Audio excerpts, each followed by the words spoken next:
बुर्ज खलीफा की सफाई में कितने दिन लगते हैं और चीन में लोग पेप्सी क्यों नहीं पीते और ये आदमी अपनी बेटी से शादी करने के लिए पैसे क्यों दे रहा है, जानने के लिए वीडियो को पूरा देखिएगा। बुर्ज खलीफा इतना ऊंचा है कि इसमें 95 किलोमीटर दूर तक बिल्कुल साफ साफ देख सकते हैं। इसके ऊपर से दुबई से ईरान तक दिखाई देता है। इसकी ऊंचाई 829.8 मीटर है और इसमें कुल 163 मंजिल बनी है। ये एफिल टावर से 3 गुना लंबा और एम्पायर स्टेट बिल्डिंग से लगभग 2 गुना लंबा है। ये 16 किलोमीटर दूर से दिखाई देता है। बुर्ज खलीफा को बनाने में 6 साल लग गए। इसे बनाने के लिए हर दिन लगभग 12,000 मजदूर काम करते थे। इसमें कुल 1,10,000 टन से भी ज्यादा कंक्रीट और 55,000 टन से भी ज्यादा स्टील लगा हुआ है। कंक्रीट का वजन 1 लाख हाथियों के बराबर है। बुर्ज खलीफा में इस्तेमाल किए गए एल्यूमिनियम का कुल वजन 5 A380 प्लेन के वजन के बराबर है। 24,000 से ज्यादा खिड़कियां इस बिल्डिंग में लगी हुई है। इसमें 304 होटल और 900 अपार्टमेंट मौजूद हैं। इसे स्पाइडर लिली फूल के डिजाइन पर बनाया गया है। ऊपर से देखने पर ये खिले हुए फूल की तरह नजर आता है। बुर्ज खलीफा की 76वीं मंजिल पर एक मस्जिद भी है जहां लोग नमाज अदा करते हैं। इस बिल्डिंग में 26,000 कांच लगे हुए हैं जिन्हें साफ करने में 3 महीने से ज्यादा का वक्त लग जाता है। हालांकि शुरुआती दिनों में इसे बुर्ज खलीफा की बजाय बुर्ज दुबई के नाम से जाना जाता था, लेकिन बाद में इसे राष्ट्रपति बिन जायद अल के सम्मान में इसका नाम बदलकर बुर्ज खलीफा कर दिया गया। यहाँ तक कि इसमें लगी हुई लिफ्ट भी 10 किलोमीटर की रफ्तार से चलती है और यह दुनिया में अब तक की सबसे तेज लिफ्ट है। नंबर 5, चीन में लोग पेप्सी क्यों नहीं पी रहे जबकि वो लोग सारी कोल्ड ड्रिंक्स पी रहे हैं। अब हुआ क्या ऐसा कि पेप्सी लोगों को यहाँ पसंद नहीं आ रही, जबकि पेप्सी इस दुनिया की सबसे ज्यादा बेची जाने वाली कोल्ड ड्रिंक है। तो हुआ कुछ ऐसा कि पेप्सी ने कर दी एक बड़ी गलती, और वो क्या है? चीन में लोगों को पेप्सी पागलपंती की हद से ज्यादा पसंद थी, जिसकी वजह से पेप्सी को आया लालच और उसने अपनी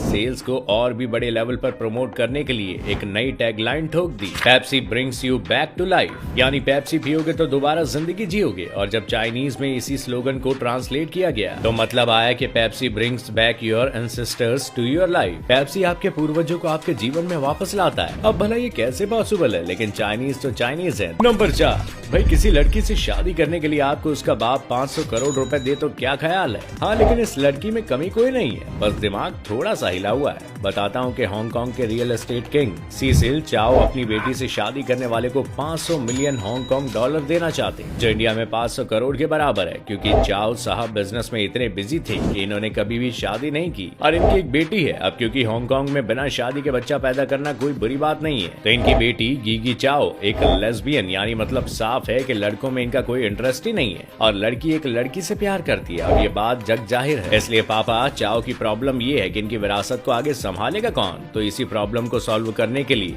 गीगी से शादी करने वाले लड़के को 500 करोड़ का इनाम दे रहे हैं। नंबर 3, एक तरफ जहां हम शेर को देखते ही पतली गली से निकल लेते हैं, वहीं लाइन मैन के नाम से फेमस केविन रिचर्डसन अपना पूरा वक्त शेर, चीते और दुर्लभ काले चीतों के साथ गुजारते हैं। उनकी शेरों से इस कदर दोस्ती है कि शेर जैसे खतरनाक जानवर भी केविन को गले लगाने चले आते हैं। मानना तो पड़ेगा, जहां प्यार हो वहां सब कुछ हो सकता है। इनकी दोस्ती की मिसाल आप इस वीडियो में भी देख सकते हैं। केविन जियोलॉजिस्ट और एनिमल साइकोलॉजिस्ट भी हैं। केविन ने 16,000 एकड़ में फैले एक लाइन पार्क का निर्माण किया, जहां इन शेरों को हर तरह की सुविधा उपलब्ध कराई गई ताकि धरती पर शेरों की कम हुई आबादी को बढ़ाया जा सके। आप इस वीडियो को देखकर इनकी दोस्ती का अंदाजा लगा सकते हैं। केविन इन शेरों का सिर्फ ख्याल ही नहीं रखते, बल्कि उन्हें खाना खिलाने से लेकर सुलाने तक का भी काम करते हैं। इतना ही नहीं, केविन को कई बार इन शेरों के साथ सोते हुए भी देखा गया। हालांकि दोस्ती को इस कदर ले जाने के लिए उन्हें कई जोखिम उठाने पड़े। शुरुआत में इन जंगली जानवरों ने कई बार इन पर हमला करके इन्हें चोट भी पहुंचाई, लेकिन केविन का प्यार शेरों के प्रति कम नहीं हुआ। नंबर 2, रेंट पर टैक्सी और बस तो खूब चलती है, पर अगर ट्रेन भी रेंट पर चलने लगे तो मजा ही अलग है। अब आप कहोगे कि ये तो पहले से होता है, तो भाई लोग मैं बता देता हूँ कि ऐसा सिर्फ स्पेशल इवेंट के लिए किया जाता है, पर आम लोगों के लिए अब ऐसा पॉसिबल है। रेलवे के द्वारा एक बहुत बड़ी डिसीजन लिया गया, जिसके तहत अब पूरे भारत में 190 भारत गौरव ट्रेन नाम की नई सर्विस शुरू की गई है, जिसके चलते अब कोई भी शख्स कुछ इंडियन रेलवे नॉर्म्स की शर्तों पर इन 190 ट्रेन को रेंट पर लेकर कुछ सिलेक्टेड डेस्टिनेशन तक जा सकता है। और ये चीज वास्तव में काफी ज्यादा अमेजिंग है, जहां पर अब हम किसी और चीज को नहीं बल्कि अपनी मर्जी से ट्रेन को ही चला सकते हैं और दुनिया की खूबसूरती का दीदार भी कर सकते हैं। नंबर 1, दोस्तों आपने किताबें तो खूब पढ़ी होंगी, और अगर आप सही में पढ़ाकू किस्म के हैं तो आपके लिए भारत में एक लाइब्रेरी ऐसी भी है जो पानी पर तैरती है। असल में कोलकाता के हुगली में एक ऐसी लाइब्रेरी बनाई गई जिसे नौका पुस्तकालय कहा जाता है। इस लाइब्रेरी में रीडर्स के लिए करीब 500 किताबें रखी गई और किताबों के शौकीनों को असुविधा ना हो